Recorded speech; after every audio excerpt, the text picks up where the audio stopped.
As someone who started trading stocks for their trading career, futures definitely always felt out of my league. In fact, a new trader I've been coaching recently used the word intimidating. It's something that I used to think that only the Wall Street pros do, but that could not be further from the truth. And we all stick to what we know, and we all know stocks. But in this video, I'm going to show you what you've been missing. So here are 3 reasons why the completely different world of futures trading is 100% better than stocks.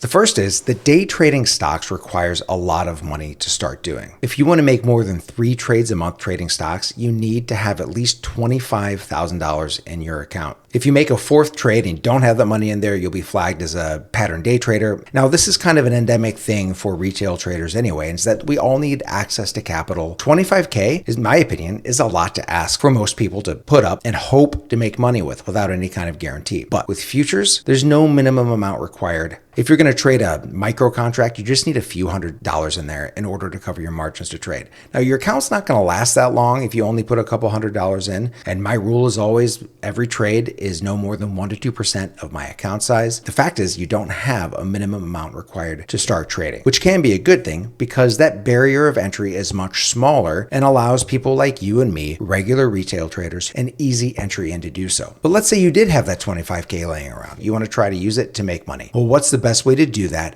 when it comes to stocks? Well, let me show you. This is a compound interest calculator. Now, I'm going to show you the magic of compounding interest. This is going to show what happens to that $25,000 if you let it sit in an S&P index fund for 30 years. The average rate of return for an S&P index fund over the last 30 years has been 7%.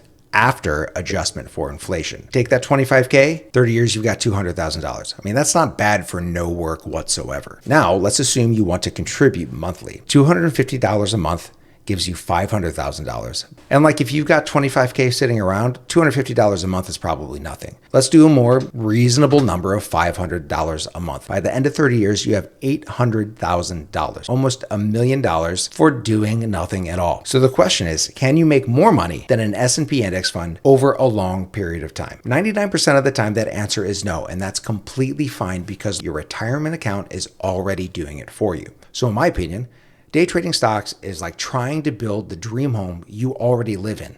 There's no point, and you're just going to do it worse. 30 years from now, after trading futures for that long, will I have made more than an S&P index fund? I don't know, but it doesn't really matter to me because my trading isn't redundant. I'm trying to do a different thing. So I let my retirement account enjoy the magic of compounding interest, and I use the money that I feel is responsible to use to learn the skill and practice the skill of futures trading. And the last reason why futures trading is so much better is the market is open almost 24 hours a day. It shuts down between 5 and 6 p.m. Eastern, Monday through Friday, and opens up again Sunday evening. Other than that, the market is always open. So no matter where you live, no matter what time zone you're in, what part of the world you're in, you can always trade this market. So you don't need 25K to start trading futures. And you can mold your trading plan based on your schedule because the market is open almost 24 hours a day. And as long as you follow a basic set of risk rules, you can make sure that your account stays solvent and active over the long term. If you want to know what my risk rules are, please check out my video, Follow the 90% Rule. I'll give you the entire rulebook rundown of what I do and how I've stayed profitable trading futures for the last half decade. Hope you've enjoyed this video, and I'll see you in the next one.